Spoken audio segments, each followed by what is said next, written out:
महोदय, इस संबंध में दिन प्रतिदिन बढ़ने वाले भ्रष्टाचार की समाप्ति के लिए और कर्मचारियों के रवैये के संबंध में माननीय सदस्यों ने विचार प्रकट किए। स्टॉप।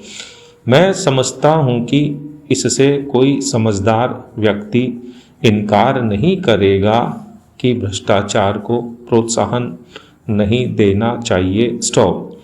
अतः इस ओर विशेष ध्यान देने की आवश्यकता है। स्टॉप। भ्रष्टाचार को समाप्त करने के लिए जो कठिनाइयां सरकार के समक्ष हैं, उन पर शीघ्र ही कदम उठाए जाने चाहिए। स्टॉप। यदि सख्ती भी बरतनी पड़े तो चिंता नहीं, हमें ऐसे कदम उठाने ही हैं। स्टॉप। पैरा। मैं यह जानता हूं कि बहुत से लोग, जिनमें कुछ हमारे साथी भी हैं, इसकी कुछ बातों का विरोध करते हैं। स्टॉप।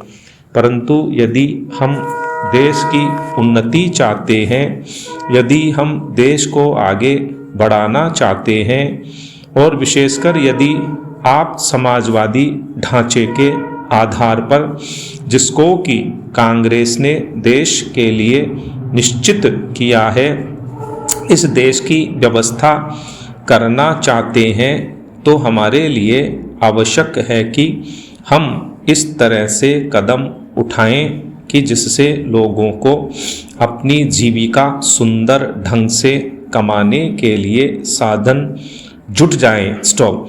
वास्तव में यह सरकार जिसने यह साहसपूर्ण कार्य किया है, इस कार्य के लिए सबसे अधिक बधाई की पात्र है। स्टॉप।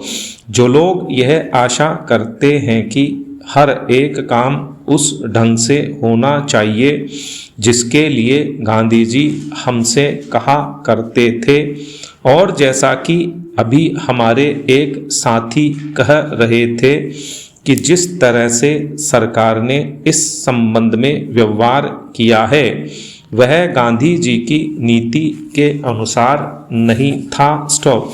यही नहीं, उन्होंने तो एक तरह से कांग्रेस ने जो समाजवादी ढांचे पर समाज की व्यवस्था की नीति अपनाई है, उसका विरोध किया, और मेरी समझ में उनकी बात नहीं आती कि एक तरफ तो वह कांग्रेस के अंदर हैं और दूसरी ओर कांग्रेस द्वारा स्वीकार की हुई नीति का इस प्रकार से विरोध करते हैं। स्टॉप।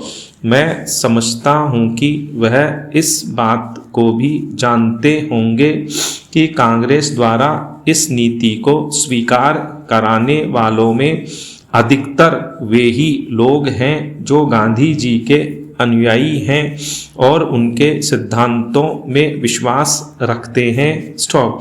ऐसी स्थिति में उनकी वह बात समझ में नहीं आती कि आज सरकार प्रजातंत्र और गांधी जी के बताए हुए नियमों के अनुसार आचरण क्यों नहीं कर रही है। स्टॉप। यह बात बिल्कुल ठीक नहीं है। स्टॉप।